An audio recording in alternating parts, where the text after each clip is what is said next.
बारी ने मनाल की आंखों में आंखें डालकर दो टोक लहजे में कहा कि मनाल, अब मैं मजीद इंतज़ार नहीं कर सकता। अगर डैड राज़ी होते हैं तो ठीक है, वरना मैं इनकी मर्ज़ी के खिलाफ जाकर भी परिशे से शादी कर लूँगा। बारी के चेहरे पर मौजूद तासरात बता रहे थे कि अब वो परिशे को किसी कीमत पर भी खोना नहीं चाहता। वो कहता है कि परिशे के बगैर मेरी ज़िंदगी बिल्कुल अधूरी है और मैं इस खुददार लड़की को अपनाने के लिए किसी हद तक भी जाऊँगा।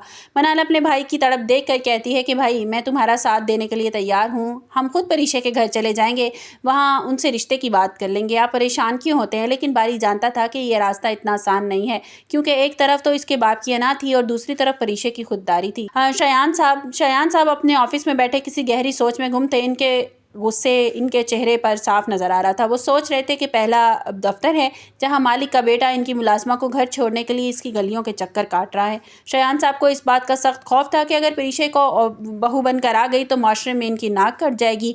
वो परिशे को जॉब से तो निकालना चाहते थे, लेकिन बारी के हंगामे से वो डरते थे, इसलिए हाथ खींचने पर मजबूर थे। उन्हें लग रहा था कि अगर उन्होंने परिशे पर हाथ डाला तो बारी हमेशा के लिए इनके कब्जे से निकल जाएगा, वो उनकी बात नहीं मानेगा। उधर परिशे के घर में भी हालात काबू से बाहर हो रहे थे। उनके बाप आलिम साहब तूफान बनकर घर में दाखिल हुआ। आलिम साहब ने आते ही जुबैदा को जलील करना शुरू कर दिया और कड़कदार आवाज़ में पूछा कि तुम्हारी बेटी किसके साथ गाड़ियों में घूमती फिरती है? तुम्हें कुछ खबर भी तो है?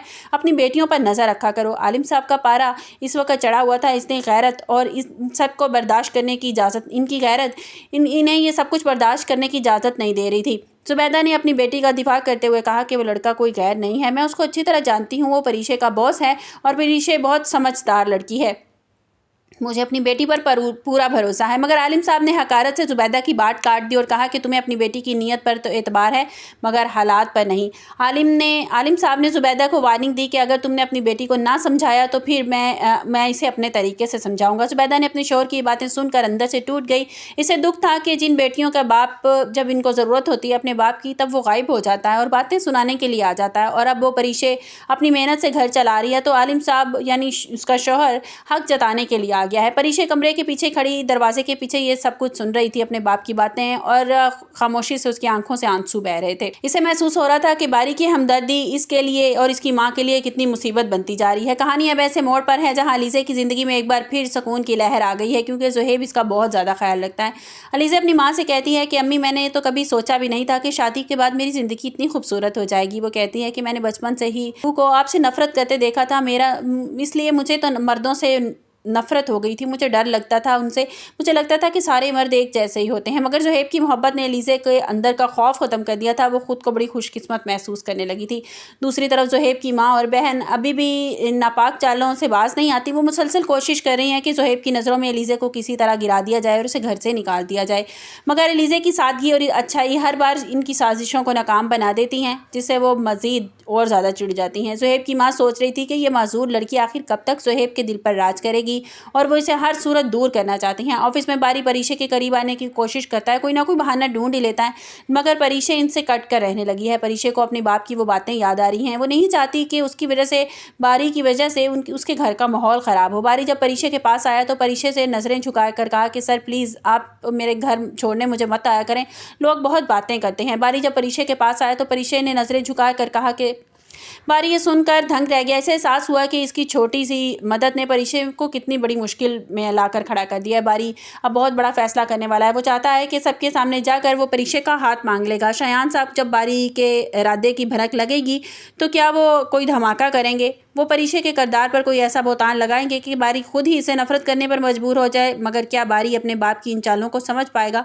या वो शक का शिकार हो जाएगा? क्या आलिम साहब पैसों के लालच में आकर परिशे की शादी किसी गलत जगह पर कर देंगे? ड्रामा रहमत की ये कहानी है अब मोहब्बत और नफरत के ऐसे मोड़ पर है जहाँ सच की जीत बहुत मुश्किल नज़र आ रही है। आप लोगों को क्या लगता है? क्या शयान साहब को बात मान लेनी चाहिए अपने बेटे की? मेरे ख्याल में तो मान लेनी चाहिए, क्योंकि वो ये अच्छी तरह, शयान साहब ये बात अच्छी तरह जानते हैं कि परिशे बहुत अच्छी लड़की है और उससे अच्छी लड़की उनको मिल नहीं सकती।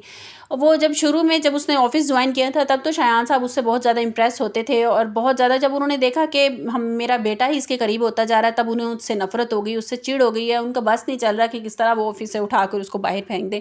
लेकिन वो बारी की वजह से मजबूर हैं कि अगर मैंने ऐसा कुछ किया तो बारी उनके खिलाफ और ज़्यादा हो जाएगा।